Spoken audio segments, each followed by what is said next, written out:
Now I want to direct you to two different types of going within. One is unaware going within, and this revolves around worry. That you go in your mind and you think over and over the negative things. It's usually about your external world, like watching the news and watching bad news, and then you go inside and you continue to focus on that negative, and it causes stress and it causes anxiety. The second unaware going within is that we focus on others and being controlling. And this can be think about telling what people to do, think about judging people, telling people what to change and how to fix them, or to think about paying people back for revenge, how angry they are. It can be somebody in your household, it could be somebody you see on TV. And then you focus on having failed at changing them, you want to isolate yourself from the person or situation, or we hide ourselves with hurt and anger, and we have an inner battle. That is an unaware going within. Neither of these ways is healthy, because isolating increases our sense of unworthiness and frustration.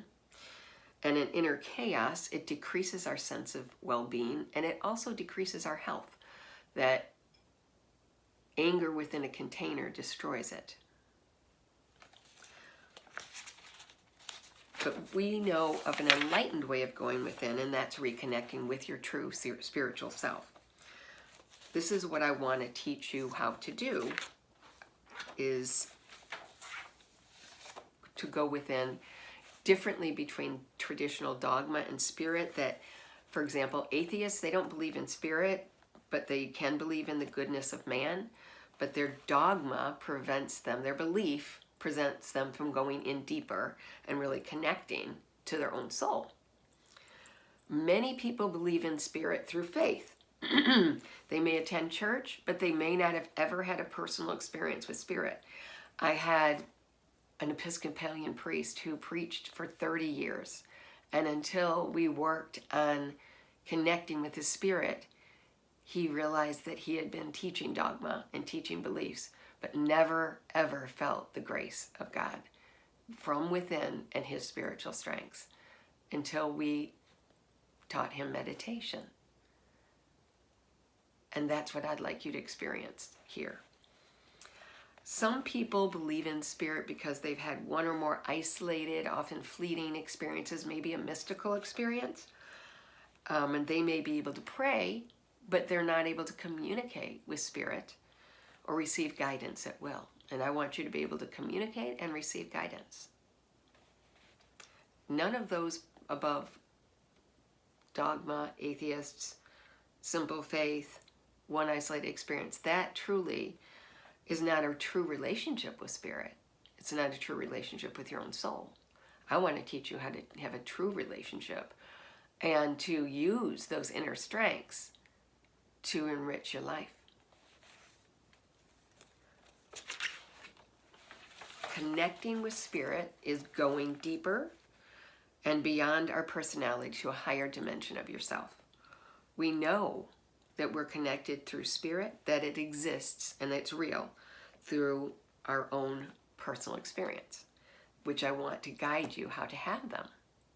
One of the things about meditation when you first start is, I think I started and I was listening to a tape called Going Within by, can't remember who, Shirley MacLaine. And I listened to it for 3 weeks and I saw black, I didn't see anything, I didn't know what I was supposed to be doing, but I learned just to listen to the voice and come back to the voice. That I might drift off, but I had to train myself to be quiet, be still, and to listen to the signs inside.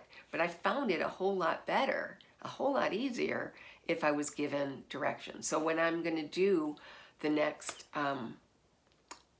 guided meditation, if you go off a little bit, that's okay.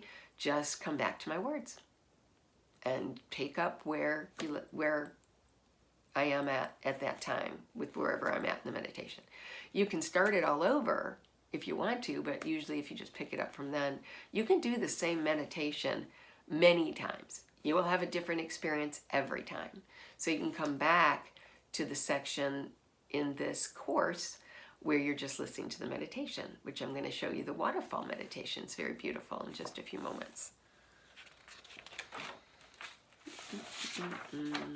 Okay, now I'm going to show you a diagram of what we're going to be doing. This is the diagram. You may want to try and make one for yourself, but what happens is we're going to have an inner sanctuary that's a temple.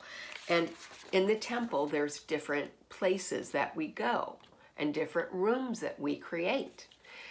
And I'm going to give you some guided meditations for creation of each room, but it's up to you to practice and bring spiritual guides, sacred objects, loved ones, angels, whatever you want to bring into that room, so that when you return to that room, that it helps you instantly rather than having to recreate every single time.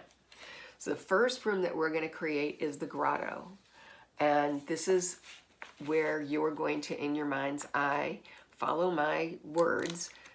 And this is different stations. I look at this as like kindergarten.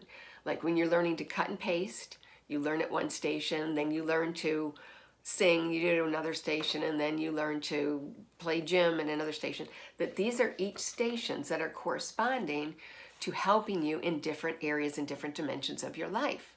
So the first one, the grotto, is for you to connect with angels and be able to connect with the feeling of spirit.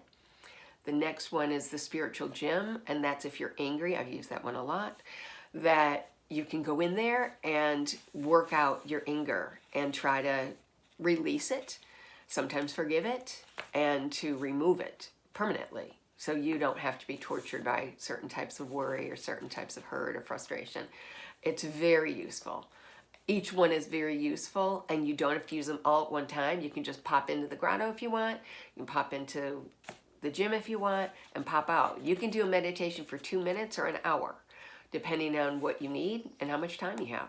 Right now, I think we all have a lot of time, so I'm going to try and teach you at least the first one today.